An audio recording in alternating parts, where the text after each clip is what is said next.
नमस्कार दोस्तों, स्वागत है आपका आज के मुख्य समाचार में, जिसमें सबसे पहली और बड़ी खबर में आपको बताएंगे कि कांग्रेस ने जारी किया हाथ बदलेगा हालात मैनिफेस्टो, किसानों, महिलाओं और युवाओं से किए बड़े वादे। खबर में आगे जिक्र होगा कि चुनावी बॉन्ड योजना से जुड़ी शिकायतों को लेकर निर्मला सीतारमण के खिलाफ FIR कोर्ट ने दिए थे आदेश। खबर में आगे आपको बताएंगे कि राम मंदिर प्राण प्रतिष्ठा में नाच गाना था, अंबानी अडानी थे पर किसान नहीं थे, राहुल गांधी ने घेरा। खबर में आगे जिक्र होगा बिहार के पॉलिटिक्स का, भाजपा से नाराज क्या हो गए हैं नीतीश कुमार, NDA में अलग होगी क्या JDU, बड़ी खबर आ रही है। खबर में आगे जिक्र होगा कि कुमारी सैलजे का मोदी सरकार पर हमला, बोली कांग्रेस की पूर्ण बहुमत से बनेगी हरियाणा में सरकार। दोस्तों, इसी प्रकार की तमाम बड़ी खबरें आपके लिए लेके आए हैं, लेकिन उससे पहले आपसे निवेदन कि कृपया करके वीडियो कीजिए लाइक और चैनल को सब्सक्राइब करके बेल आइकन दबाकर कमेंट में लिखिए जय हिंद। रुक करते हैं सबसे पहली और बड़ी खबर की तरफ, जहां पर आपको बता दें कि कांग्रेस ने जारी किया हाथ बदलेगा हालात मैनिफेस्टो, किसानों, महिलाओं और युवाओं से किए बड़े वादे। जी दोस्तों, हरियाणा में होने वाले विधानसभा चुनावों से पहले कांग्रेस ने शनिवार को चंडीगढ़ में अपना विस्तृत घोषणा पत्र हाथ बदलेगा हालात जारी किया है। इस घोषणा पत्र में किसानों, महिलाओं, कर्मचारियों और युवाओं के लिए कई कल्याणकारी योजनाओं का वादा किया गया है। घोषणा पत्र को पूर्व मुख्यमंत्री भूपेंद्र सिंह हुड्डा, राजस्थान के पूर्व मुख्यमंत्री अशोक गहलोत और पार्टी के प्रदेश अध्यक्ष उदय भान की उपस्थिति में जारी किया गया। 40 पन्नों के इस घोषणा पत्र में 25 लाख रुपए तक का मुफ्त इलाज, महिलाओं को हर महीने 2000 रुपए और सतलुज यमुना लिंक नहर से पानी लाने का वादा किया गया है। 90 सदस्यीय विधानसभा के लिए चुनाव 5 अक्टूबर को होंगे और नतीजे 8 अक्टूबर को घोषित कर दिए जाएंगे। कांग्रेस ने 3 कृषि कानूनों के खिलाफ किसानों के आंदोलन के दौरान जान गंवाने वाले 700 से अधिक किसानों के परिवार के एक सदस्य को सरकारी नौकरी देने का वादा किया है। कांग्रेस ने हिमाचल प्रदेश की तर्ज पर राज्य में पुरानी पेंशन योजना लागू करने का भी वादा किया है। रुक करते हैं अगली ब्रेकिंग न्यूज की तरफ। चुनावी बॉन्ड योजना से जुड़ी शिकायतों को लेकर निर्मला सीतारमण के खिलाफ FIR कोर्ट ने दिए थे आदेश। जी दोस्तों, अब समाप्त हो चुकी चुनावी बॉन्ड योजना से संबंधित एक शिकायत के बाद बेंगलुरु के एक अदालत के निर्देश के बाद केंद्रीय वित्त मंत्री निर्मला सीतारमण और अन्य के खिलाफ शनिवार को मामला दर्ज किया गया।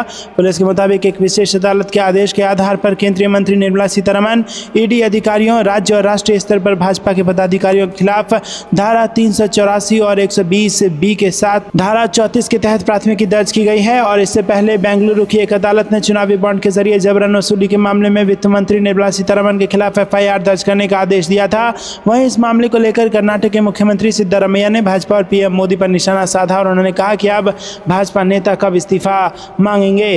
रुक करते हैं अगली ब्रेकिंग न्यूज तरफ। राम मंदिर प्राण प्रतिष्ठा में नाच गाना था, अंबानी अडानी थे पर किसान नहीं थे, राहुल गांधी ने घेरा। जी हाँ दोस्तों, आपको बता दें कि कांग्रेस सांसद और लोकसभा में नेता विपक्ष राहुल गांधी ने BJP पर निशाना साधा है। इस बार उन्होंने अयोध्या राम मंदिर प्राण प्रतिष्ठा को लेकर BJP को आड़े हाथों लिया। राहुल गांधी ने समारोह को नाच गाना वाला समारोह करार दिया और उन्होंने कहा कि राम मंदिर प्राण प्रतिष्ठा समारोह में जहां नाच गाना हो रहा था वहीं उद्योगपति अंबानी और अडानी को आमंत्रित किया गया था, लेकिन BJP ने एक भी किसान को वहां बुलाना भूल गई। दोस्तों, राहुल गांधी हरियाणा के हिसार में एक चुनावी रैली को संबोधित कर रहे थे और इस दौरान उन्होंने कहा कि जब अयोध्या में मंदिर खुला तो आप अडानी, अंबानी, अमिताभ बच्चन को देख सकते थे, लेकिन आपको एक भी किसान नहीं दिखाई दिया। रुक करते हैं अगली ब्रेकिंग न्यूज की तरफ। क्या भाजपा से नाराज हो गए हैं नीतीश कुमार और NDA से अलग होगी JDU, बड़ी खबर आ रही है। विधानसभा चुनाव से पहले बिहार में क्या बड़ा खेल फिर से होने वाला है? क्या नीतीश कुमार और BJP में फिर से टेंशन बढ़ गई है? क्या नीतीश कुमार फिर से मार देंगे पलटी? क्या NDA से नीतीश कुमार का हो गया है मोहभंग? क्या नीतीश कुमार एक बार फिर से भाजपा को देने जा रहे हैं बड़ा झटका? चुनावी राज्यों को छोड़ बिहार दौरे पर क्यों जा रहे हैं भाजपा के राष्ट्रीय अध्यक्ष JP नड्डा? क्या नीतीश कुमार को कुर्सी से बेदखल करने का प्लान बनाने बिहार आ रहे हैं JP नड्डा? तो दोस्तों, बिहार की सियासत जो है वो इस वक्त काफ़ी गर्म है और इस प्रकार की चर्चाएं चल रही हैं। और अगर एक बार फिर नीतीश कुमार पलटी मार देते हैं तो इससे राजनीतिक पंडितों को कोई आश्चर्य नहीं होगा। आपको क्या कुछ लगता है कमेंट में जरूर बताइएगा। रुक करते हैं अगली ब्रेकिंग न्यूज की तरफ। कुमारी सैलजा का मोदी सरकार पर हमला, बोली कांग्रेस की पूर्ण बहुमत से बनेगी हरियाणा में सरकार। जी हाँ दोस्तों, आपको बता दें कि कांग्रेस सांसद कुमारी सैलजा ने हरियाणा के फतेहाबाद में चुनावी जनसभा को संबोधित करते हुए कांग्रेस उम्मीदवार के समर्थन में वोट देने की जनता से अपील की। इस दौरान मीडिया को संबोधित करते हुए कुमारी सैलजा ने कहा कि ये जनसैलाब बताता है कि हरियाणा में इस बार कांग्रेस की सरकार बनने जा रही है। जनता से हमें सहयोग मिल रहा है और हम पूर्ण बहुमत के साथ सरकार बनाने जा रहे हैं। मुझे उम्मीद है कि नई सरकार के गठन में इस इलाके को हिस्सेदारी मिलेगी, जिससे विकास के काम के तेज गति से हो सकेंगे। कुमारी सैलजा ने आगे कहा कि केंद्र सरकार केंद्रीय जांच एजेंसियों का गलत तरीके से इस्तेमाल कर रही है।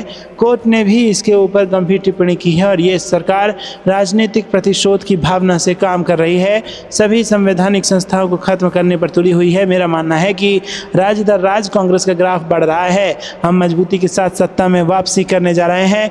जो करते हैं अगली ब्रेकिंग न्यूज़ की तरफ। जम्मू कश्मीर विधानसभा चुनाव से बड़ी खबर, कांग्रेस ने पीएम मोदी से पूछा सवाल, जम्मू में सुरक्षा की स्थिति क्यों हुई खराब। जी हाँ दोस्तों, कांग्रेस ने बीजेपी पर जम्मू में सुरक्षा व्यवस्था को बर्बाद करने का आरोप लगाते हुए कहा कि प्रधानमंत्री नरेंद्र मोदी को इस सवाल का जवाब देना चाहिए कि वहां सुरक्षा की स्थिति क्यों खराब हो गई है।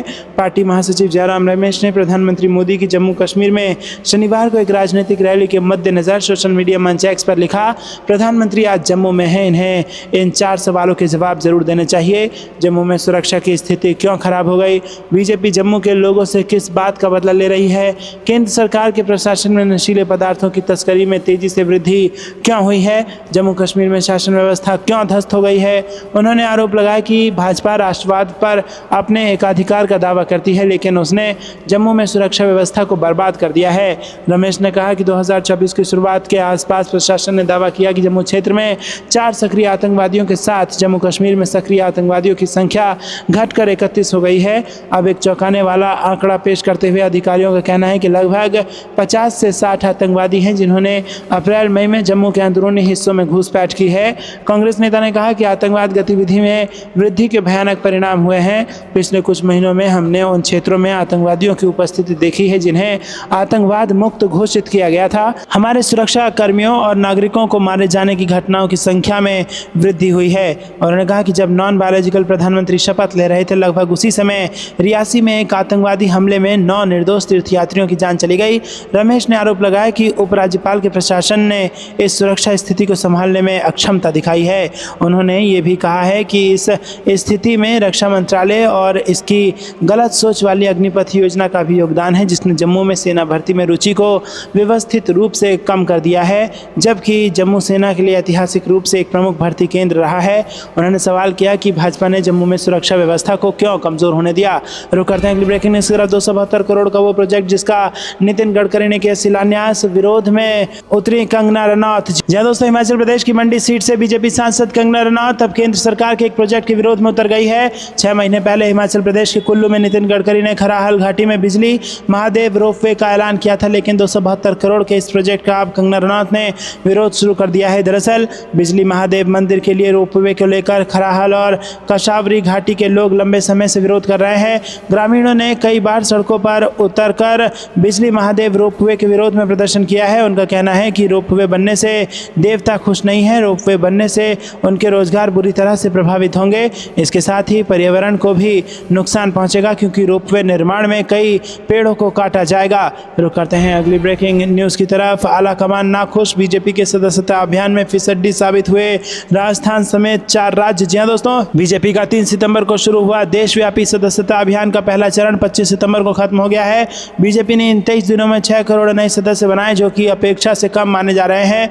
पार्टी सूत्रों की माने तो दीनदयाल उपाध्याय के जन्म दिवस 25 सितंबर को 1 करोड़ नए सदस्य बनाने का लक्ष्य रखा गया था, जो कि पूरा नहीं हो सका है। जानकारी के अनुसार 25 सितंबर तक 83 लाख नए सदस्य ही बनाए जा सके हैं, जो कि लक्ष्य से 17 लाख कम रहे। इसी दिन सदस्यता अभियान के पहले चरण की आखिरी तारीख भी थी।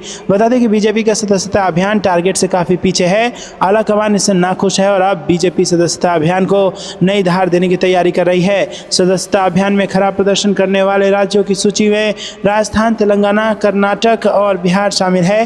तेलंगाना में तो आंकड़ा 10 लाख से भी नीचे है और इन राज्यों ने सदस्य बनाने के टारगेट का 50% लक्ष्य भी हासिल नहीं किया है। बिहार में 32 लाख नए सदस्य बने हैं, जबकि राजस्थान में सिर्फ 26 लाख सदस्य ही नए बने हैं। तेलंगाना में भी आंकड़ा 10 लाख से नीचे है। 25 सितंबर तक बीजेपी सदस्यता अभियान के पहले चरण के 6 करोड़ के आंकड़े में सिर्फ 4 राज्यों से ही आधे से ज़्यादा सदस्य बने हैं। तो दोस्तों, आपको जो कुछ भी लगता हो कमेंट में जरूर बताइएगा। वीडियो को लाइक नहीं किया तो लाइक जरूर कीजिएगा।